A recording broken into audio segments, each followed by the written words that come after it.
نحمدہ ونصلی علی رسولہ الکریم اما بعد فاعوذ باللہ من الشیطان الرجیم بسم اللہ الرحمن الرحیم رب اشرح لی صدری ویسر لی امری واحلل عقدۃ من لسانی یفقہوا قولی۔ السلام علیکم ورحمۃ اللہ وبرکاتہ۔ آج ہم سورہ عبس کے معنی اور مفہوم کو سمجھنے کی کوشش کریں گے۔ بسم اللہ الرحمن الرحیم، شروع اللہ کے نام سے جو بڑا مہربان نہایت رحم والا ہے۔ عبسا و تولا، تیوری چڑھائی اور منہ پھیر لیا، یعنی حضرت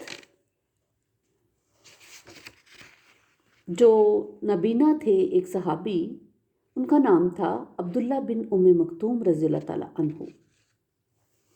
ان کی بار بار حلال اندازی پر جبکہ نبی پاک صلی اللہ علیہ وسلم مکہ کے خاص چند بڑے سرداروں کے ساتھ بیٹھے تھے اور آپ صلی اللہ علیہ وسلم ان کو اسلام قبول کرنے پر آمادہ کرنے کی کوشش فرما رہے تھے، اس وقت جب آپ ان سے محو گفتگو تھے تو یہ نبینا صحابی عبداللہ بن ام مکتوم وہاں آئے اور آداب مجلس کی پرواہ کیے بغیر آپ کو اپنی طرف متوجہ کرنے کی کوشش کی۔ وہ کہہ رہے تھے کہ یا رسول اللہ مجھے سیدھا راستہ بتائیے، یا رسول اللہ، اللہ تعالیٰ نے جو آپ کو علم سکھایا ہے اس میں سے مجھے بھی سکھائیے۔ اب چاہیے تو یہ تھا کہ وہ صورتحال کو سمجھتے اور آپ صلی اللہ علیہ وسلم کی گفتگو کا ختم ہونے کا انتظار کرتے۔ ظاہر ہے وہ دیکھ تو نہیں سکتے تھے، لیکن سن تو سکتے تھے کہ نبی پاک صلی اللہ علیہ وسلم مصروف گفتگو ہیں۔ بہرحال ان کی بار بار حلال اندازی کی وجہ سے آپ صلی اللہ علیہ وسلم کے چہرہ انور پر کچھ ناگواری کے آثار نمایاں ہوئے۔ ان جاءہ الاعمی، اس بات پہ کہ آیا اس کے پاس نبینا، وما یدریک لعلہ یزکی، اور اے نبی صلی اللہ علیہ وسلم آپ کو کیا معلوم شاید کہ وہ تزکیہ حاصل کرتا، ممکن ہے کہ آپ صلی اللہ علیہ وسلم کی گفتگو سے استفادہ کر کے وہ بلند درجات تک پہنچ جاتا۔ او یذکر فتنفعہ الذکریٰ، یا وہ نصیحت حاصل کرتا اور وہ نصیحت اس کے لیے مفید ہوتی۔ اما من استغنی، لیکن وہ جو بے نیازی دکھاتا ہے، ایک ایسا شخص جو آپ صلی اللہ علیہ وسلم کی بات سننے کو تیار نہیں، فَأَنْتَ لَهُ تَصَدَّىٰ، آپ اس کی تو فکر میں رہتے ہیں، وَمَا عَلَيْكَ أَلَّا يَزَكَّىٰ، اور اگر وہ پاکی اختیار نہیں کرتا تو آپ پر کوئی الزام نہیں۔ وَأَمَّا مَنْ جَاءَكَ يَسْعَىٰ، اور وہ جو آپ صلی اللہ علیہ وآلہ وسلم کے پاس دوڑتا ہوا آیا ہے، فَهُوَ يَخْشَىٰ، اور اس کے دل میں خشیت بھی ہے، فَأَنْتَ عَنْهُ تَلَهَّىٰ، تو اس سے آپ صلی اللہ علیہ وسلم استغنا برت رہے ہیں۔ کلا انہا تذکرہ، ایسا ہرگز نہ کیجیے، یہ تو ایک یاد دہانی ہے۔ فمن شاء ذکرہ، تو جو چاہے اس سے نصیحت اخذ کر لے۔ یعنی ان آیات میں نبی پاک صلی اللہ علیہ وسلم کو فرمایا گیا ہے کہ آپ صلی اللہ علیہ وسلم ان لوگوں کے پیچھے خود کو ہلکا نہ کریں۔ اگر ابو جہل اور ابو لہب اس ہدایت سے مستفید نہیں ہونا چاہتے تو آپ بھی ان کی پرواہ نہ کریں۔ یہ مضمون قرآن مجید میں بہت دفعہ تکرار کے ساتھ آیا ہے، جیسے کہ سورۃ الکہف میں بھی اللہ پاک نے فرمایا، اور اپنے آپ کو روکے رکھیے ان لوگوں کے ساتھ جو اپنے رب کو پکارتے ہیں صبح و شام، وہ اللہ کی رضا کے طالب ہیں اور آپ صلی اللہ علیہ وسلم کی نگاہیں ان سے ہٹنے نہ پائیں، جس سے یہ لوگوں کو گمان ہونے لگے کہ آپ صلی اللہ علیہ وسلم دنیا کی آرائش و زبائش چاہتے ہیں۔ اور مت کہنا مانیے ایسے شخص کا جس کا دل ہم نے اپنی یاد سے غافل کر دیا ہے اور جو اپنی خواہشات کے پیچھے پڑا ہے اور اس کا معاملہ حد سے تجاوز کر چکا ہے۔ ظاہری بات ہے کہ اس وسلم کا سردار قریش کی طرف التفات کسی ذاتی غرض کی وجہ سے تو نہیں تھا، معاذ اللہ، بلکہ آپ صلی اللہ علیہ وسلم اسلام کی تقویت کے لیے ان کے قبول اسلام کے آرزو مند تھے، لیکن ان کی موجودگی میں اپنے کسی ساتھی سے بے اتنائی لوگوں کو اس غلط فہمی میں مبتلا کر سکتی تھی کہ آپ صلی اللہ علیہ وسلم ان لوگوں کی امارت کی وجہ سے ان کی طرف ملتفت ہیں اور اپنے نادار ساتھیوں سے مغایرت برت رہے ہیں۔ اگلی آیات میں قرآن کریم کی ذکر کے حوالے سے پورے قرآن میں منفرد اور ممتاز حیثیت کی حامل ہیں۔ فی صحف مکرمہ، یہ قرآن ایسے صحیفوں میں جو باعزت ہے، یہ مضمون مختلف انداز میں اور مختلف الفاظ میں قرآن پاک کے متعدد مقامات پر آیا ہے۔ سورۃ الزخرف میں اللہ پاک نے فرمایا، اور یہ الکتاب میں ہے، ہمارے پاس بہت بلند و بالا، بہت حکمت والی۔ سورۃ واقعہ میں اللہ پاک نے فرمایا کہ یہ ایک مخفی کتاب میں درج ہے، یقیناً یہ بہت عزت والا قرآن ہے، ایک چھپی ہوئی کتاب میں۔ پھر سورۃ البروج میں اللہ پاک فرماتے ہیں، بلکہ یہ تو قرآن ہے بہت عزت والا، لوح محفوظ میں۔ بہرحال اس تمام مضمون کا خلاصہ یہ ہے کہ اصل قرآن مجید اللہ تعالیٰ کے ہاں ایک خاص مقام پر محفوظ ہے۔ صحف مکرمہ، الکتاب، کتاب مکنون اور لوح محفوظ اسی مقام خاص کے مختلف نام ہیں۔ مرفوعۃ مطہرہ، بلند و بالا، نہایت پاک، بأیدی سفرہ، ان لکھنے والوں کے ہاتھوں میں، کرامم بررہ، جو بڑے معزز اور نیک ہیں۔ اس سے ملتے جلتے یہ آیات سورۃ واقعہ میں بھی موجود ہے کہ اللہ پاک نے فرمایا اسے چھو نہیں سکتے مگر وہی جو پاک ہے۔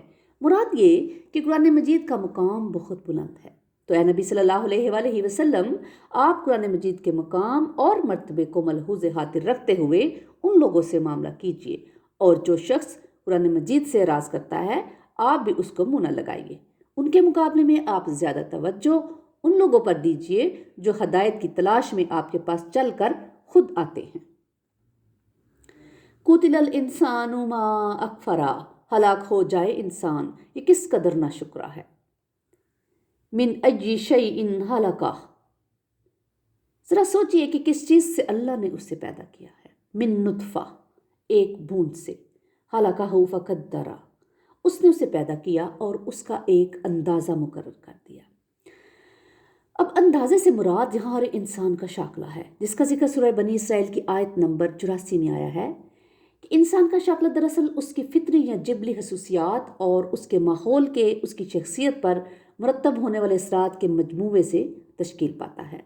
یعنی ہر انسان کی شخصیت جو اسے پیدائشی طور پر جینز کی صورت میں اپنے والدین کی طرف سے ملتی ہے، عملی زندگی میں آ کر اپنے ماحول کے محسوس اثرات کی وجہ سے ایک خاص قالب میں ڈل جاتی ہے۔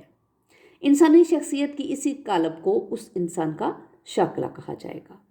ثم السبیل یسرا، پھر آسان کر دیا اس پر راستہ، یعنی اللہ تعالیٰ نے انسان کو دنیا میں ایسا ماحول فراہم کیا ہے اور اسے ایسی سہولیات سے نوازا ہے جس کی وجہ سے دنیا میں زندگی بسر کرنا اس کے لیے بہت آسان ہو گیا ہے۔ اس آیت کا ایک مفہوم یہ بھی بنتا ہے کہ ماں کے پیٹ سے انسان کی دنیا میں آنے کا راستہ اللہ تعالیٰ نے آسان کر دیا ہے، یعنی وضع حمل کا بظاہر انتہائی پیچیدہ اور مشکل مرحلہ اللہ تعالیٰ کی قدرت سے آسان ہو گیا ہے۔ ثم اماتہ فاقبرہ، پھر اس پر موت وارد کی اور اسے قبر میں داخل کر دیا۔ ثم اذا شاء انشرہ، پھر جب وہ چاہے گا اسے اٹھا کھڑا کرے گا۔ دراصل یہاں یہ بات بتانا مقصود ہے کہ جس ہستی نے انسان کو پیدا کیا ہے، اس کی تخلیق کی ہے اور اس کی زندگی سے متعلق یہ سب کچھ کیا ہے، اس کے لیے کیا انسان کو دوبارہ اٹھانا مشکل ہے؟ اس لیے اگر انسان خود اپنی پیدائش کے پورے عمل پر غور کر لے تو اس کے پاس بعد الموت سے انکار کا کوئی جواز باقی نہیں رہ جاتا۔ کلا لما یقضی ما امرا، نہیں، اس نے تاحال وہ بات پوری نہیں کی جس کا اللہ نے اسے حکم دیا تھا۔ فَلْيَنْظُرِ الْإِنسَانُ إِلَىٰ طَعَامِهِ، تو انسان ذرا اپنے کھانے ہی کو دیکھ لے۔ یعنی اللہ تعالیٰ کی قدرت کے بارے میں اگر پھر بھی کسی کو شک ہو تو وہ اپنی خوراک پر، اپنی غذا پر ہی غور کر لے کہ اللہ پاک نے اسے پیدا کرنے کے بعد کس طرح سے اس کی غذا کا انتظام کیا ہے۔ انا سببنا الماء سبا، کہ ہم نے آسمان سے پانی برسایا جیسے کہ برسایا جاتا ہے۔ ثم شققنا الارض شقا، پھر ہم نے زمین کو پھاڑا جیسے کہ وہ پھٹتی ہے، یعنی زمین پھٹتی ہے اور اس میں سے کوفلیں برآمد ہوتی ہیں جو رفتہ رفتہ پورے پودے بلکہ تناور درخت کی صورت اختیار کر لیتی ہیں۔ فَأَنبَتْنَا فِيهَا حَبًّا، پھر ہم نے اگا دیے اس میں اناج، وَإِنَبًا وَقَضْبًا، اور انگور اور مختلف ترکاریاں، وَزَيْتُونًا وَنَخْلًا، اور زیتون اور کھجوریں، وَحَدَائِقَ غُلْبًا، اور بڑے گھنے باغات، وفاکہۃ و ابا، اور میوے اور چارہ، متاع لکم ولانعامکم، ضرورت کا سامان تمہارے لیے بھی اور تمہارے مویشیوں کے لیے بھی۔ فَإِذَا جَاءَتِ السَّاعَةُ، تو جب وہ آ جائے گی کان پھوڑنے والی، یعنی جب قیامت برپا کرنے کے لیے سور میں پھونکا جائے گا تو اس کی آواز سے کان پھٹ جائیں گے۔ استغفر اللہ۔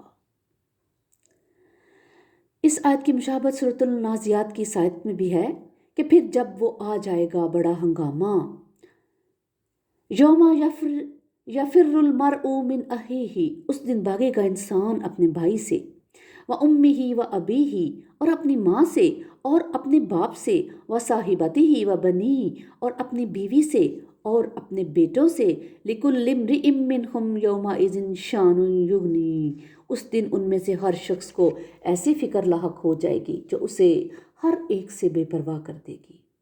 یعنی اس دن ہر انسان نفس نفسی کی کیفیت میں ہوگا۔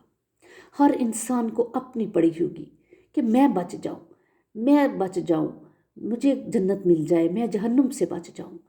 ہر انسان کو اپنی اس پریشانی کی وجہ سے اپنے قریبی اور عزیز ترین رشتوں سمیت کسی دوسرے کی کوئی پرواہ نہیں ہوگی، چاہے وہ بھائی ہو، بہن ہو، ماں ہو، باپ ہو، اولاد ہو۔ وجوہ یومئذ مسفرہ، کچھ چہرے اس دن روشن ہوں گے۔ اس سے پہلے یہ مضمون سورۃ القیامہ کی ان آیات میں بھی آ چکا ہے کہ بہت سے چہرے اس دن تر و تازہ ہوں گے، وہ اپنے رب کی طرف دیکھتے ہوں گے، اور بہت سے چہرے اس روز اترے ہوئے ہوں گے، ان کو یقین ہوگا کہ اب ان کے ساتھ کمر توڑ سلوک ہوگا۔ اللہ تعالی ہمیں روشن چہروں والوں میں سے بنا دیجیے، آمین۔ ضاحکۃ مستبشرہ، مسکراتے ہوئے خوش و خرم، اللہ تعالیٰ ہمیں ایسے لوگوں میں شامل فرما لیجئے، آمین۔ ووجوہ یومئذ علیہا غبرہ، اور کچھ چہرے اس دن غبار آلود ہوں گے۔ ترہقھا قترہ، ان پر سیاہی چھائی ہوگی۔ اولئک ھم الکفرۃ الفجرہ، یہی ہوں گے وہ کافر اور فاجر لوگ۔